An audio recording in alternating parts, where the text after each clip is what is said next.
Hello everyone, welcome back to my channel. आज है हमारा day 85 of our 90 day challenge for clearing CFA level 3। हम अपने ethics पर थे, जिसमें से हमने अभी तक 2 स्टैंडर्ड्स जो थे वो फिनिश कर लिए और तीसरे के हाफ पे थे। तीसरे में 5 थे, बट हमने उसमें से सिर्फ 2 देखे हैं अभी तक, और आज हम जो पूरे इसमें 3 कंप्लीट करेंगे, विच मीन्स कि हम पूरा जो अपना स्टैंडर्ड नंबर 3 है, ड्यूटीज टू क्लाइंट्स, वो पूरा फिनिश कर देंगे। तो ठीक है, Myself, Nancy Tanwar, CFA Level 3 candidate, Level 1 and Level 2 educator, and your friend and your guiding partner in this entire journey for clearing CFA Level 3. So, let's get started.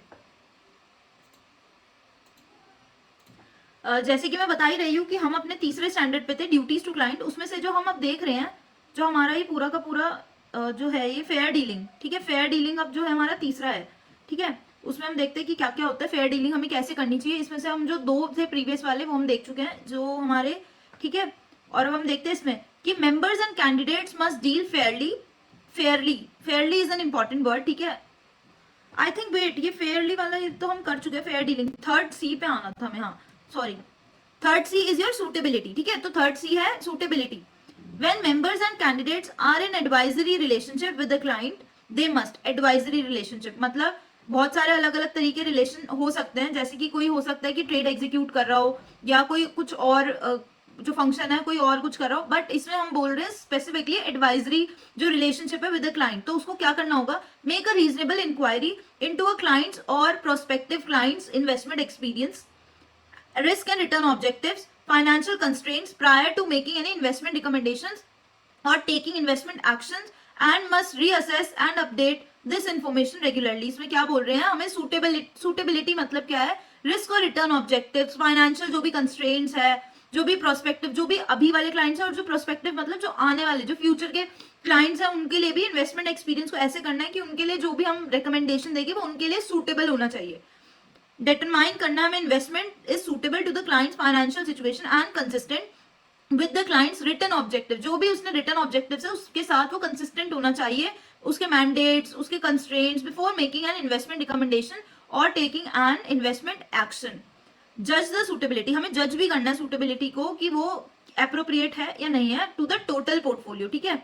फिर second है इसमें, when members and candidates are responsible for managing a portfolio to a specific mandate. Example, specific mandate मतलब हो सकता है कि किसी client ने आपको बोला हो कि मेरे को सिर्फ मिड कैप्स में चाहिए या मेरे को सिर्फ वैल्यू कैप्स चाहिए, ये इसमें बात करें तो स्पेसिफिक मैंडेट है या कोई स्ट्रेटेजी है या कोई स्टाइल है, तो they must make only investment recommendations और take any only investment actions that are consistent with the stated objectives and constraint. Objectives और कंस्ट्रेंट्स के हिसाब से ही काम करना है, जो भी उसमें काम बोला है। डेवलपिंग एंड इन्वेस्टमेंट पॉलिसी, सबको पता है कि IPS is a first document, ठीक है। आईपीएस हमेशा सबसे पहला डॉक्यूमेंट ही होता है जिसके हिसाब से पूरा का पूरा जो पोर्टफोलियो मैनेजर है अपने डिसीजंस लेता है, उसके हिसाब से ही वो चलता है और सब कुछ उसमें रिटर्न होता है। तो इसमें क्या होता है, क्लाइंट की इन्फॉर्मेशन तो प्रायर हो गया, मतलब बहुत फर्स्ट एकदम जो बहुत ही ज्यादा इंपॉर्टेंट हो गई, वो तो हमें चाहिए। जब भी इंसेप्शन ऑफ द रिलेशनशिप तो क्लाइंट की इन्फॉर्मेशन होना जरूरी है। एग्जाम्पल, फाइनेंशियल सर्कमस्टांसेस होना, पर्सनल डेटा होना, उसका एटीट्यूड कैसा है रिस्क की तरफ, ऑब्जेक्टिव क्या है उसका, इन्वेस्टिंग क्यों इन्वेस्ट कर रहा है वो, और तो वो सारी चीजें आईपीएस में होनी जरूरी है। आईपीएस यानी कि investment policy statement. Without identifying such client factors, हम जब तक ये सारे फैक्टर्स नहीं देख सकते, मेंबर्स और कैंडिडेट्स नहीं कोई भी पर्टिकुलर इन्वेस्टमेंट स्ट्रेटेजी बता सकता कि ये उसके लिए पर्टिकुलरली उसके लिए यूजफुल होगा। Understanding the clients risk profile, risk profile client का देखना बहुत ज्यादा जरूरी है। The risk of many investment strategies can and should be analysed and quantified in advanced. Members and candidates should pay careful attention to the leverage inherent in many of these vehicles or products when considering them for use in a client's investment program. Updating and investment policy, अब investment policy बन चुकी है, उसको update कैसे करेंगे। Update मतलब कि उसको हमें रेगुलरली अपडेट करना है, मतलब एटलीस्ट एनुअली तो करना ही करना है। And also prior to material, कोई भी मटीरियल चेंज हो रहा है तब भी हमें इसको अपडेट करना, उसको चेंज करना है, ठीक है। To any specific investment recommendation और decision on behalf of the client. Updating is not a one time process, एक टाइम का प्रोसेस बिल्कुल भी नहीं है, उसको रेगुलरली, अगर रेगुलरली मतलब एनुअली करना है या फिर कोई मटीरियल चेंज हो रहा है तब करना है। Suitability review can be done most effectively when the client fully discloses his or her complete financial portfolio, including those portions not managed by the member or candidate. इसमें ये बोल रहे हैं कि जब तक वो मतलब क्लाइंट पूरा अच्छे से डिस्क्लोज नहीं कर देता, उससे मतलब जो डिस्क्लोज करा है वो उसके हिसाब से चलेगा। बट अगर नहीं कोई चीज डिस्क्लोज की तो उसमें पोर्टफोलियो मैनेजर की गलती नहीं है, उसमें क्लाइंट की गलती है कि वो पूरा फुल्ली उसको नहीं बता रहा है, उसको डिस्क्लोज नहीं कर रहा है, तो उसी के हिसाब से उसको पूरी जो भी इन्वेस्टमेंट रिकमेंडेशन है वो मिल रही है। The need for diversification, need for diversification मतलब क्यों उसको जरूरत है डाइवर्सिफिकेशन की। Risk of an individual investment में बिकम पार्शियली और entirely neutralised when it is combined with other individual investments with in a portfolio.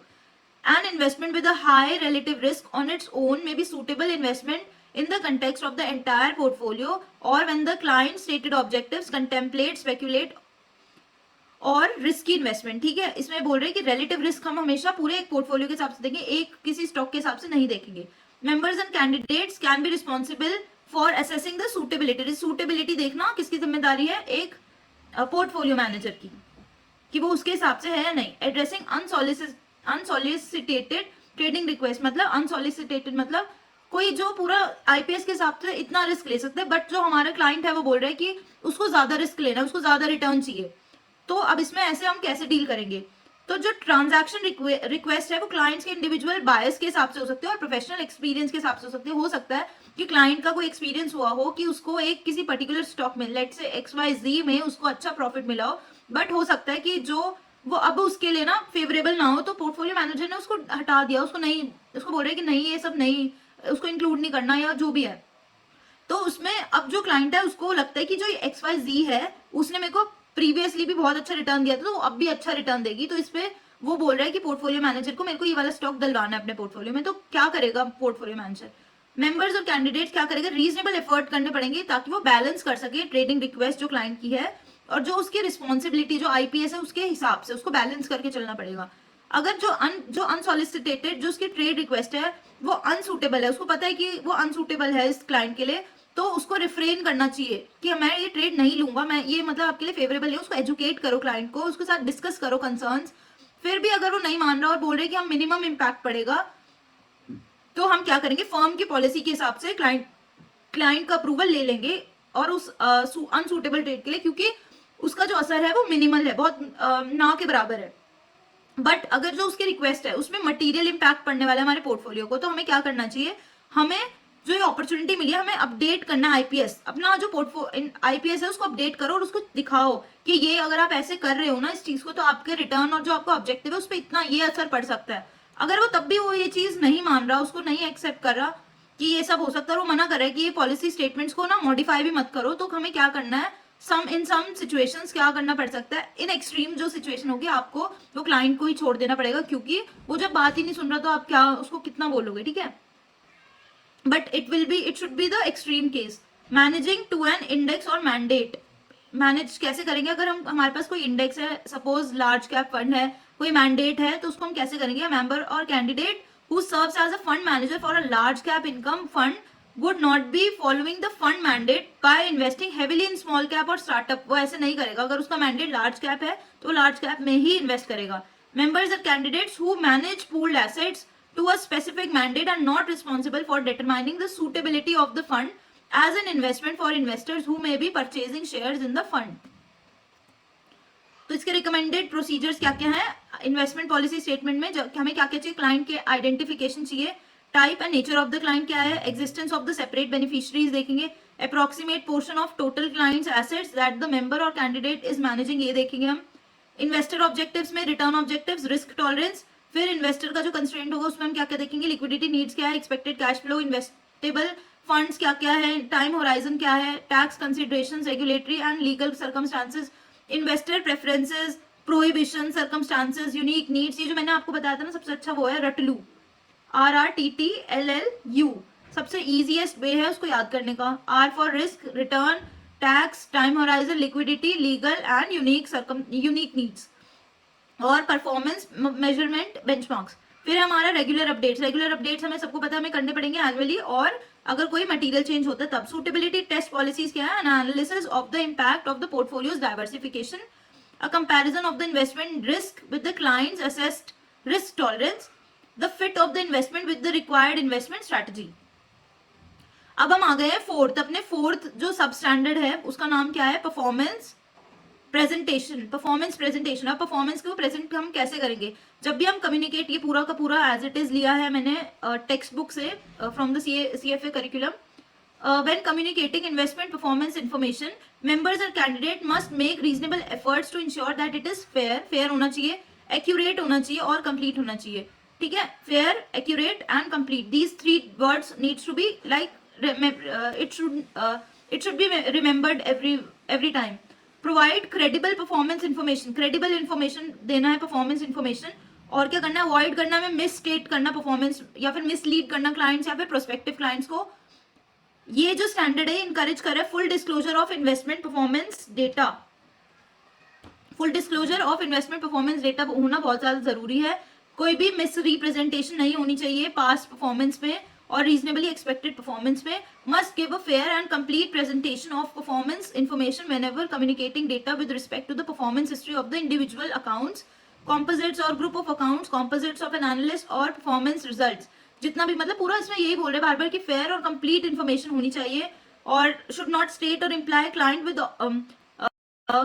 Should not state और imply clients with from. ये भी है रेट ऑफ पूरा का explain करना कि ये रिटर्न मैं इतना प्रोवाइड कर सकता हूँ। अगर research analysis the success of the recommendation must और दैट करे वो फेयर, एक्यूरेट और कंप्लीट होना चाहिए। अगर प्रेजेंटेशन ब्रीफ में है तो आपको एक जैसे वो नहीं होता किसी भी कोई अगर प्रेजेंटेशन ब्रीफ में होता है तो जैसे CFA वाले भी बोलते हैं कि आपको अगर कोई फर्दर रीडिंग नहीं होती, नीचे लिखी होती है जो बुक्स के नीचे, अगर कोई आपको फर्दर रीड करना है तो वैसे ही आपकी भी जो प्रेजेंटेशन है उसमें ब्रीफ में ये होना ही चाहिए कि आपको अगर पूरी फुल प्रेजेंटेशन देखनी है तो उसका रेफरेंस जरूर प्रोवाइड करना चाहिए, आपको रेफरेंस होना जरूरी है। Let's come to the recommended procedures. Apply the GIPS standard. सबसे बेस्ट है अप्लाई कर दो जिप्स के स्टैंडर्ड, बिकॉज वो जो परफॉर्मेंस पूरा हम मेजरमेंट करते हैं उसमें पूरा का पूरा जो भी एसेट्स मैनेज कर रहे हैं, हम कंप्लाई कर रहे हैं, वो जिप्स स्टैंडर्ड्स के हिसाब से कर लो। Compliance without applying GIPS standards में क्या क्या होगा? कंसिडर करो knowledge sophistication of the audience to whom a performance presentation is addressed. Present the performance of the weighted composite of similar portfolios rather than using a single representative account. Include terminated accounts as part of performance history with a clear indication of when the accounts were terminated. Include disclosures that fully explain the performance results being reported. ठीक है? When maintain the data and records used to calculate the performance being presented. फिर हम आते हैं last but not the least, हमारा ये last है जो भी हमारा इसका फिफ्थ वाला, प्रेजर्वेशन ऑफ कॉन्फिडेंशियलिटी। हमें क्या करना है? कॉन्फिडेंशियल रखनी है इन्फॉर्मेशन ऑफ द क्लाइंट। हमें किसी को सबको मतलब इसकी इन्फॉर्मेशन नहीं देनी, क्लाइंट्स की इन्फॉर्मेशन नहीं देनी होती है until and unless disclosure is required by the law. कोई इलीगल एक्टिविटी तो नहीं हो रही क्लाइंट के हिसाब से, और जो हमारा क्लाइंट है और जो प्रोस्पेक्टिव क्लाइंट है वो परमिट कर रहे हैं डिस्क्लोजर कि आप डिस्क्लोजर कर सकते हो तो हम कर सकते हैं। ठीक है, ये तीन जो केसेस होंगे उसमें ही हम ये सब चीजें कर सकते हैं। स्टेटस ऑफ द क्लाइंट जो होगा, हम स्टेटस ऑफ द क्लाइंट क्या है इसमें कि प्रोटेक्ट करना confidentiality of client information even if the person और एंटिटी इज नो लॉन्गर। हमें प्रोटेक्ट करनी है उसकी एंटिटी कॉन्फिडेंशियलिटी, जबकि वो क्लाइंट का जो हमारा पोर्टफोलियो मैनेजर है उसका क्लाइंट नहीं है, तब भी उसका जो डेटा है उसको प्रिजर्व करना एक पोर्टफोलियो मैनेजर की रिस्पॉन्सिबिलिटी है। इफ अ क्लाइंट और former client expressly authorises the members और candidate to disclose information, member और candidates may follow the terms of authorisation and provide the information. अगर क्लाइंट बोल भी रहा है तब भी आपको फॉलो करना है टर्म्स जो भी ऑथराइजेशन के हैं, जो भी आप बता सकते हो वो, और प्रोवाइड कर सकते हो इन्फॉर्मेशन।